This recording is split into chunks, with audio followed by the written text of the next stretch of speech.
I'm looking at the construction of these teams that are left in the playoffs, or that were left in the playoffs. We got 2 now.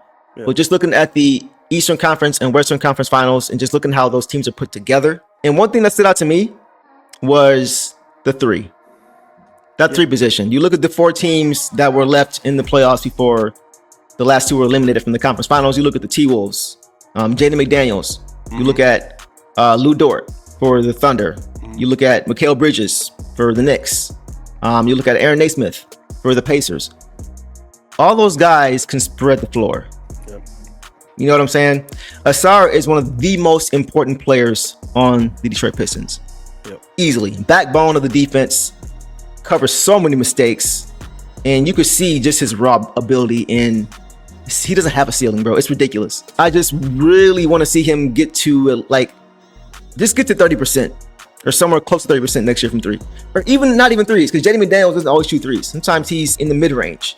You know what I mean? So just start there and work your way out. Just be a threat. Don't hesitate to shoot the ball. One thing our last guest, Ron Holland's trainer, Charles Hill, said was that, with Ron, it's always about taking the shot.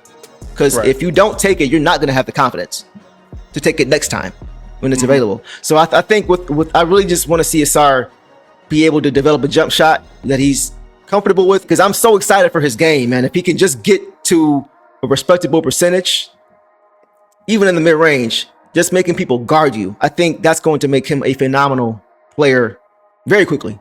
Yeah, I want to be respectful when I say this, because I like Ausar as well. Yeah. We've talked a lot about Jaden Ivey on the show. Me and you talk about him a lot off the mic as well. Yeah. And a lot of people are so certain of Ausar already, while there's so many questions about Ivey's game. I don't get it. I don't understand that at all. And again, I'm not saying he can't get there. I don't think Ausar is broken with his offensive game. Really good passer, sees the floor well, good anticipation, unbelievable athleticism. I watched that play on a repeat of that spin move he hit on the Knicks where he laid it up left-handed. He's a fantastic, prospect player that is going to suit the Pistons well. Yeah. But his deficiencies are way more glaring than Jaden Ivey's are right now at this point.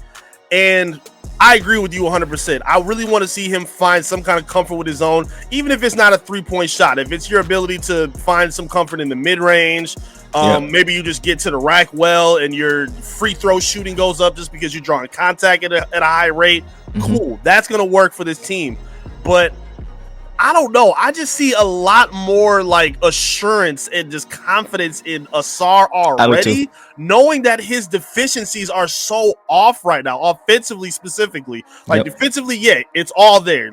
Great rim protector, very helpful on the rebounding glass, offensive and defensive, covers everywhere defensively for sure. Yep. But it's so many areas that he needs to improve on offensively, so much to the point where I even still believe at this point right now, maybe if y'all disagree, it's cool. I don't really care.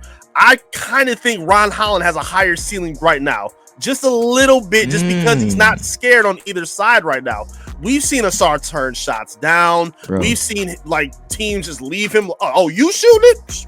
Cool, we'll live with it. That's not a good sign. You don't want that from your opposition. And Ron doesn't command that. Ivey doesn't command that. Ausar has to be able to turn that around as soon as this season with some kind of offensive improvement, because he's, to me, one of the biggest X-factor key guys that can change a lot in terms of where the Pistons trajectory goes. I 100% agree. That's a really good point, bro. One of the things that I think I heard in response to that is just he's so good defensively that it doesn't matter. And you can't really think that way, because there's so many games where he's great defensively, but offensively he's kind of it's just really offsetting. It's not really as if it's a positive. Makes a lot of great plays, but we need two-way players and consistent two-way players who can get the job done. And that's the great point about Jaden Ivey, as far as how I always say this: he and Cade, before we got shorter, were the only 2 guys who can create offense for others and for themselves. Right. That's why when Jaden went down, Cade was playing 40 minutes because he was the only guy. They tried with Beads. He's not a point guard. He can make plays, but he's not a point guard. That's why he had to go get Dennis Schroeder. Schroeder probably isn't here if Jaden doesn't go down. Facts. If you look at how Cade was getting run into the ground, and immediately after that we had Schroeder, that's why. Yep. Because they recognize I was checking the box scores. 42 minutes, 43 minutes, 41 minutes. No, this is not gonna work. This ain't gonna work. when Jaden went down. You just can't do that. So I 100% agree, bro, that to me, Jaden's game is more complete. And with Ron's game, I said this about a month ago with King. By the way, shout out to King. King is here in the chat, guys. What up, King? I think he is currently on daddy duty right now. He just had a new baby, Onyx. Shout out to Onyx, baby boy. But he has his priorities in order. So we're going to leave him alone just for tonight. Next show is on site. But getting back to what I was saying, bro, I just really feel like Ron, I don't know if I say he has a higher ceiling yet, but I feel like Ron is more complete. He's definitely more complete. Because, you know, like, for example, Ausar's athleticism is just off the charts. It don't make sense. It's just otherworldly. It's crazy. Maybe more balance is the term. Balance. Yeah, I feel like he's a more complete, balanced player to where more so in the lane of a Jaden, even though they don't play the same way or position, as far as not having glaring weaknesses, right? I feel like Ron still has to work on that jump shot. Definitely got to work on the jump shot and has to improve it, but it's not a confident. I'm more confident in Ron developing a consistent three ball than Ausar right now. Right. Just because of the confidence that Ron has. Just talking to his, to his development coach and consultant Charles a couple weeks ago, he was saying that. He was saying Ron has never lacked for confidence. That's never been the issue with him. He's always going to get shots up. When you saw early in the season, the box score early in the year when he wasn't shooting it well, 0 for 4, 0 for 5, 1 for 5. Like, he was getting them up. They weren't going in, but he was still getting them up. So the confidence piece never is a problem. But we've seen Ausar at times hesitate when it's available, or try to barrel his way to the hoop because his defender's just waiting for him. So I think Ron is the more complete player. Who knows how it's going to pan out? But I think for what the Pistons need, I think Ron is more that Aaron Naismith-esque type of guy as far as being able to stretch. He may not be the shooter that he is, right? Or a Lou Dort type of guy that is going to give you the defense, but also can spread the floor consistently for you when you need it and be reliable. Yeah, I think even with Ausar's defense, like, spectacular. We all know that, but we also have seen what the issues are with his game defensively. So if he can't be on the floor, we can't see that growth offensively. And what did we see a lot of the playoffs? Foul trouble. He had his welcome to the NBA moment against Brunson. Like, there were some spots. I know there's some people are going to give you his advanced numbers or whatnot. He was getting tossed off of the floor because he couldn't stay out of foul trouble against Jalen Brunson. That's just a fact. Like, yes, there were some spots and numbers where when he guarded Brunson, he was the better player. He limited him to this. And yes, that was in some games or in some areas. That wasn't the consistent story all series. Gotcha. I was always wondering, like, when we were ever going to see if Ausar would have like a welcome to the NBA moment. Like, I remember Cade's rookie year when I think DeRozan took him to school in the game where he just backed him down when I think it was in Chicago, and Cade just couldn't do nothing with him. And happens. We hadn't seen that from Ausar yet until the playoffs got here. Right. And like that physical style that he plays where he's reaching a lot, he picks up full court, but a guy like Brunson, you got to sag off a little bit, knowing that he's going to try to manipulate that to his advantage. He's got to be able to think 2 steps ahead in defending the elite level guys like that, because that's where they're thinking. They're not just thinking, okay, how can I just blow by you and score? No, they're going to think, how can we put more fouls on you, get you flustered, get you confused and in trouble, and get you off the court in the same time. So there are areas still in his game that need a lot of development. I don't think he's a finished product yet. People already saying he deserves a max deal. Like, guys, let's relax. Like, he's not there yet. He can get there. Like, there's guys that are a lot of projections where we believe they can get there. We're high on these players too. Absolutely. But what they are right now is not what some people are acting like. And I think we just need to see a little bit more from Ausar. I agree. Yeah, I think all these guys, you can make that argument that we would want to see more. And I think that's going to be a blessing in disguise for this team long term. I'll talk about that in a minute. I want to give Ausar credit. I know you're not discrediting him, but I want to make sure nobody thinks that. Right. But this is Ausar's first time in the playoff setting, like a lot of these guys, as far as playing the same guy every night, watching him make adjustments against you, and then mid-game trying to figure out how to make adjustments against him. Like, it's a lot of new things. And then Brunson's been cooking everybody, bro. Like, he's been cooking a lot. And, we saw Nimhard really give him trouble late in the last series, but he's a good player, good defender. But he's been cooking a lot of guys this year. He was cooking Boston. He was really getting whatever he wanted. But we're just talking about just the discipline part. It's kind of what I feel like with Ausar. Like, if he gets the discipline part and he's able to be on the floor, we talk about JD early in the season not being able to stay on the court. 2 fouls in the first 2 minutes, and you got to sit down. Exactly. Right? Like, those types of things at Ausar's position is what we're talking about. That's pretty much it as far as the defense. Offensively, we hope we can get there to a respectable point. But I agree. Like, a lot of these guys, I don't think it should be a guarantee that he's getting max or he's getting max.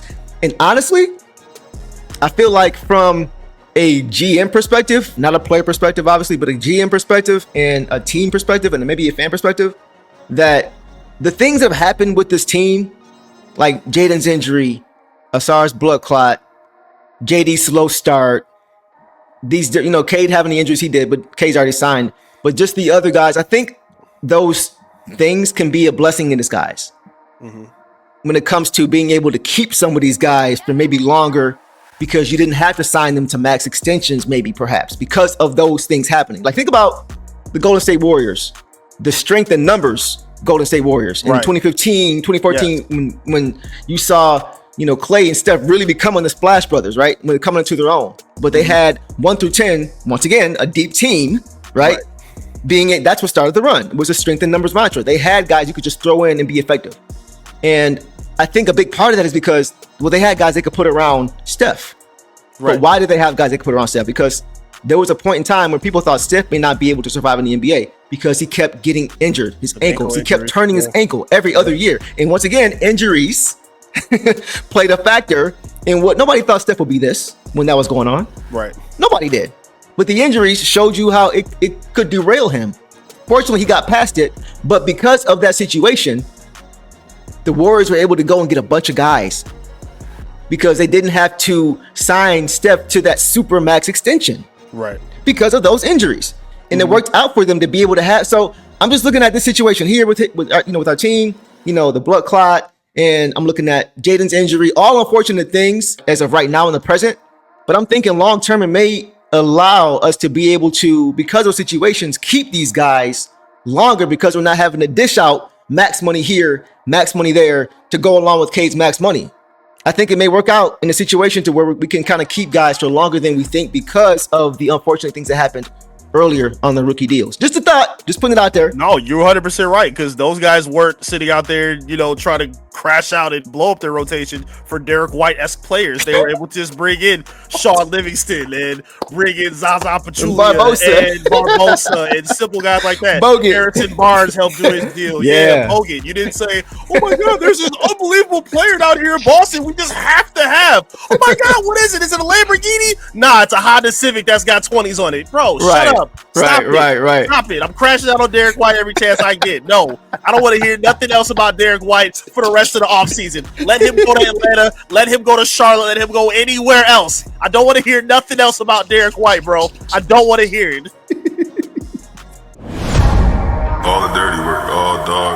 I'ma dive on the floor, go try to block every shot, and I'ma be physical with you the whole game. Stu gonna be physical with you. When you think of the Pistons, you think it's just hard work and just gritty basketball. That's just the identity you gotta have when you put on that jersey. I'm not your average breed of canine. Not a good dog, I'm bad boy for life. I set the tone, don't care about no tick. Let it be known, I get my respect. Come in the lane and see I don't bluff. If you retaliate, that's on ya. Slick talking pundits, I heard your shade. Talking that shop, you must run this way. Put the door palm, mess around, find out, Put the door palm, mess around, find out,